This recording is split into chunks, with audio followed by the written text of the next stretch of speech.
Hey guys, here we have Buddy. Yes. Good boy. 11-month-old Labrador. Yes. And what we're going to teach you guys today is the acquisition and associating the word yes and giving him a treat. See, dogs make the connection between a behavior and a consequence to the behavior. Yes. Within 3 seconds. Yes. So a quick little example there. See how you see he was sniffing around and checking out if there was any scraps of food up on the bench there. Yes. And as soon as he walked up back towards me, I said the word yes, and I gave him a treat. So he's not sure what the word yes is now. Yes is just a sound my face makes at this stage. Yes. But if I do this yes enough over time, what's going to happen is he's going to make the association yes, that when I say the word yes, he knows a treat's going to go into his mouth. This is exactly like clicker training, if anyone's done any more research. Yes. Except I don't walk around the clicker everywhere. Yes. And I find that saying the word yes will still do the same job. So why we're doing this? Yes, because I said earlier, dogs make that connection within 3 seconds of a behavior. Yes. So not all the time do we have 3 seconds to give a treat to a dog. So what we do is we say the word yes, he hears it, he looks back towards me, I give him the treat. So then we're starting to communicate, and I'm specifically marking a behavior that I enjoy, that I want him to do again. Yes. So we do this before we start doing any training with our dogs, just so, yes, we start to build the foundations. So then that way there we can start to associate the behaviors that we like. And at first we reward highly, yes.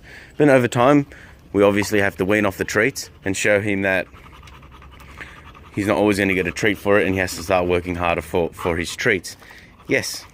Some people get resistant with using treats all the time for training, because then they're like, oh, but I'm not always going to have treats. So we have to teach a behavior first, yes, before we start proofing it so he starts doing it all the time. So these steps are super important before we continue, and this is going to be the foundations. I'm going to make my next video talking about luring and how dogs have to follow our hand to get a treat. So then that way that's the next foundational step to teaching, the sits and the down. I can give a quick example of that now as I lure, yes, Buddy down the ramp here.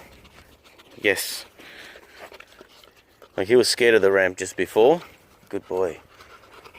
And that way there I can lure him and start to say that word yes to show him that so far you've done the right behavior. Come continue to follow me so we can get that treat. So I'm going to have another go with Buddy. Buddy. Buddy. So I have that treat in front of his nose. I lure him up. Yes. And I give him the treat. So work with this with your dogs before you start doing any training. Yes. And you'll start to see in my other videos, when we say that word yes, you start to see the dogs reacting without us giving the treat immediately. That's when we start extending the gap between saying the word and giving the treat. But at this stage, yes.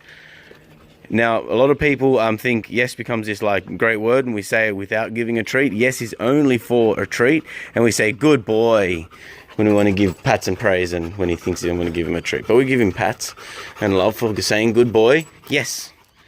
He's always a treat. Notice then how he just popped his head up towards my tree pouch? Yes. So he's starting to pick up the word already. Good boy. Good girl. Hello. This is the second session after I just took the video that you've just watched. And already, smart boy understands what I'm talking about. Yes. See how he turned around and he waited for that yes command? We'll do it one more time. Come on. Good boy. Got the treat in my hand. Just gonna... Yes. And that's how we use the yes command. So practice that, guys. Yes. Good boy.